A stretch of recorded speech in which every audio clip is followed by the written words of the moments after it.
Today's recipe is a quick and easy raspberry scone. Oh my gosh. Fresh fruit in a scone? Yes, please. Everything gets made right in your food processor. So add 2.5 cups of all-purpose flour to a food processor.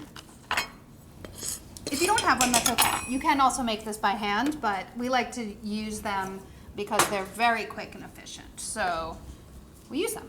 But if you don't have one, don't worry about it. Just mix everything together in a bowl, cut the butter in by hand, you know. 1/4 cup of sugar, a tablespoon of baking powder, and 3/4 of a teaspoon of kosher salt. Pulse to combine. Then you add a stick of butter, cold and cut up into cubes, and pulse that until it's the texture of basically coarse crumbs with some pea-sized pieces left. Don't overdo it because you're going to pulse in 3/4 of a cup of buttermilk whisked with 1 egg yolk. So you don't want to overdo it because it's the little bits of butter that add the flakiness to your scones.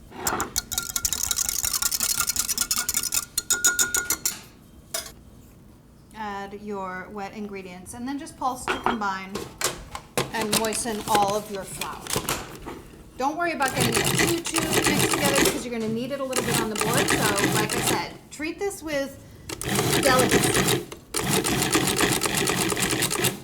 Like a delicate flour. You can lightly flour your surface and then transfer the mixture to that surface. It's still very, very crumbly, and that's totally okay. It hasn't come together as a dough, which is what you want, because if it's already a dough, it's going to start getting tough because it will have been overmixed. So just press it into a rectangle that's about 1 inch high, and then put your raspberries on top. It's 6 ounces of raspberries. Oops. And I'm going to fold them in. Seems like a lot of raspberries, but once you fold the dough over it and knead it once or twice, you'll see what happens. Sort of mushes in there. You are mushing some of the berries, and that's okay because you got to get them embedded into the dough somehow.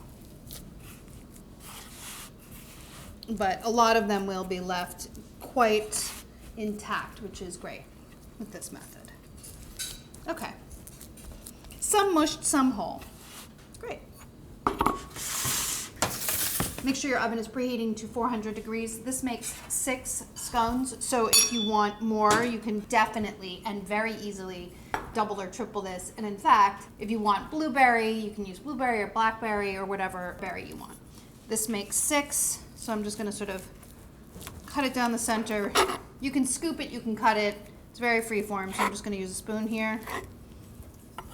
Roughly form them into mounds, I guess, and then transfer to your parchment-lined baking sheet. Make sure that you give them about 2 inches between each one so there's plenty of room for them to rise. Sprinkle with a little bit of sugar, about a tablespoon between them.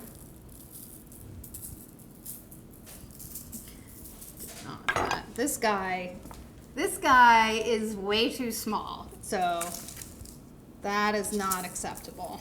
Just gonna pull a little. This is a pretty forgiving dough, so you can just sort of pull a little off and stick it on. All right, it's a mess here, but I'm gonna get these into the oven and then clean up. Bake until golden brown and cooked through, rotating halfway through, about 15 to 18 minutes. When the scones come out of the oven, you want to let them cool. Look how cute they are. Once you start making these scones, you're going to want to make them all summer long with all of your favorite fruits. Give it a try. If you like recipes like this and you want more, make sure to click like and subscribe because we have plenty more where this came from.